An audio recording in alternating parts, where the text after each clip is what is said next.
निर्भीड निष्पक्ष उटंकनाचा बुलंद आवाज, राजसत्ता न्यूज।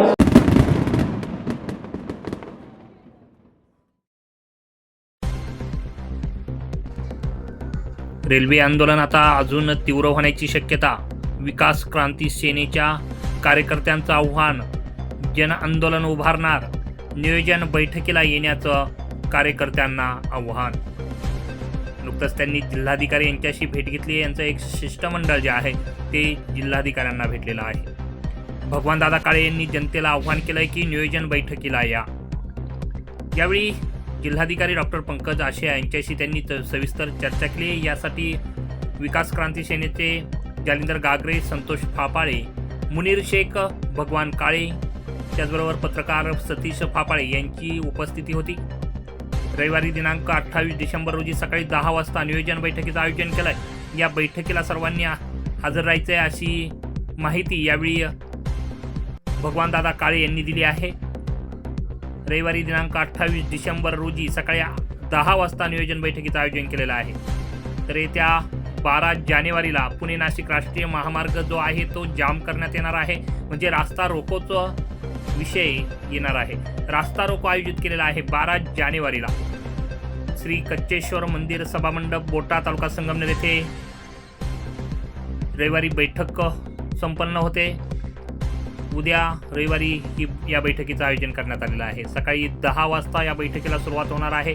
आपण या बैठकीवर नजर ठेवून राहणार आहोत। विकास क्रांती सेना जनतेसमोर सत्य काय आहे ते मांडणार आहे असं भगवानदादा काळे यांनी म्हणलंय। जन आंदोलनाची पुढील दिशा ठरवण्यासाठी यावेळी बैठकीचं आयोजन करण्यात आलंय। भगवानदादा काळे या बैठकीबद्दल माहिती देत आहेत। आपण थेट जाऊया भगवानदादा काळे यांच्याकडे। नमस्कार, मी भगवान काळे, विकास क्रांती सेनेचा एक घटक म्हणून आज आपण या ठिकाणी जिल्हाधिकारी कार्यालयामध्ये आपल्या 12 तारखेच्या आंदोलनाच्या हिशोबाने आपण या ठिकाणी निवेदन जिल्हाधिकाऱ्यांना दिलेलं आहे।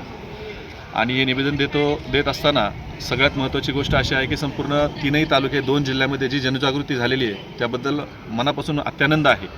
खरं तर 2021 साली विकास क्रांती सेनेने 4 वर्षापूर्वी साधारणपणे ह्या रेल्वेच्या विषयावरती आंदोलन केलं होतं, हा मुद्दा मांडला होता। परंतु तोपर्यंत जनजागृती पूर्ण नव्हती आणि त्यामुळे फारसा प्रतिसाद त्यावेळेस तो भेटला नाही। परंतु त्यानंतरच्या ज्या 4 वर्षामध्ये आपण केलेले पत्रव्यवहार असतील, वेळोवेळी प्रशासनाच्या भेटी असतील किंवा इतर सर्व प्रकारचे आपण जे अपडेट घेतले त्याचा परिणाम म्हणावा लागेल की आज संपूर्ण 2ही जिल्ह्यामध्ये आणि या 3-4ही तालुक्यामध्ये ती अतिशय सुंदर अशा प्रकारची जनजागृती झालेली आहे। सर्व आमदार असतील, खासदार असतील, सर्वांमध्ये या गोष्टीची जनजागृती झालेली आहे आणि सर्वजण एकत्र येऊन सर्व कृती समित्या स्थापन करून या लढ्यामध्ये सर्व सामील झाले। त्याबद्दल प्रथमतः मी मनस्वी आनंद व्यक्त करतो।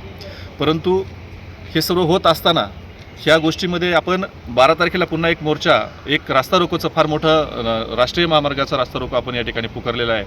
तर त्याची नियोजन बैठक आपण 28 तारखेला बोटा या ठिकाणी ठेवलेली आहे आणि ह्या सर्व कृती समित्या असतील, सर्व संघटना असतील, हे सर्व आमदार खासदार असतील, त्या सर्वांना आपण पत्रव्यवहार केलेला आहे, त्या सर्वांना या ठिकाणी बोलवलेलं आहे। आणि यांना बोलवण्याचं कारण या पाठीमागचं एक आहे की ज्यावेळेस या सर्व बातम्या बघितल्यात, ह्या सर्व कृती समित्यांचा ज्यावेळेस विचार आपण ऐकलेले आहेत त्यावेळेस त्या सर्वांमध्ये थोडी भिन्नता आहे आणि काही त्रुटी आहेत। खरं तर ह्या विकास क्रांती सेनेने 2021 साली जे आंदोलन पुकारलं होतं त्यावेळेसपासून आत्तापर्यंतचा जो आमचा त्यामधले जो तथ्य आहे आणि जे सत्य आहे त्या सर्व गोष्टीमध्ये थोडीशी भिन्नता आहे आणि त्यामुळे ह्या आंदोलनाला खरं तर योग्य दिशा मिळत नाही असं आम्हाला वाटतंय। म्हणून ह्या सर्वांना आम्ही एकत्रित करून पुन्हा एकदा त्याचं जे मेन बेसिक आहे, जे तथ्य आहे त्या गोष्टीमध्ये, का तो ब्लूप्रिंट त्याची पहिली कुठून आहे, त्याचं पिंक बुकमध्ये तो नकाशा कुठला आहे आणि कुठल्या नकाशाला सेंट्रल गव्हर्नमेंटची मंजुरी होती आणि कुठल्या याला राज्य सरकारने त्याच्यामध्ये हस्तक्षेप केले, चेंज केलेत, या सगळ्या गोष्टीवरती एक वाक्यता नाही असं मला वाटतंय। म्हणून आपण या ठिकाणी खरं तर बोटा या ठिकाणी ही आढावा बैठक बोलवली आहे। ह्या बैठकीमध्ये आपण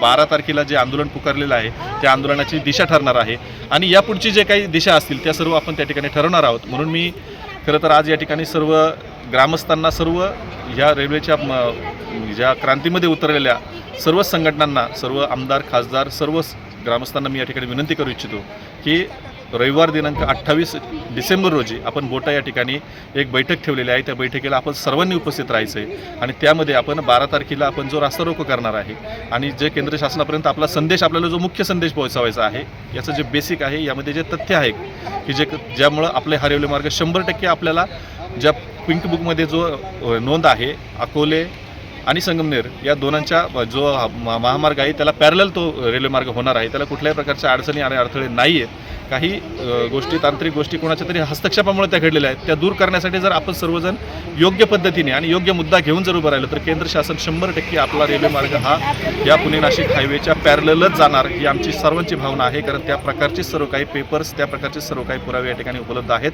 म्हणून आपण सर्वांना मनापासून पुनश्च एकदा एक मी विनंती करतो की आपण सर्वांनी या ठिकाणी 28 तारखेला आढावा बैठकीसाठी बोटा या ठिकाणी जमायचं आहे आणि पुढची रणनीती आपण त्याप्रमाणे तय करू.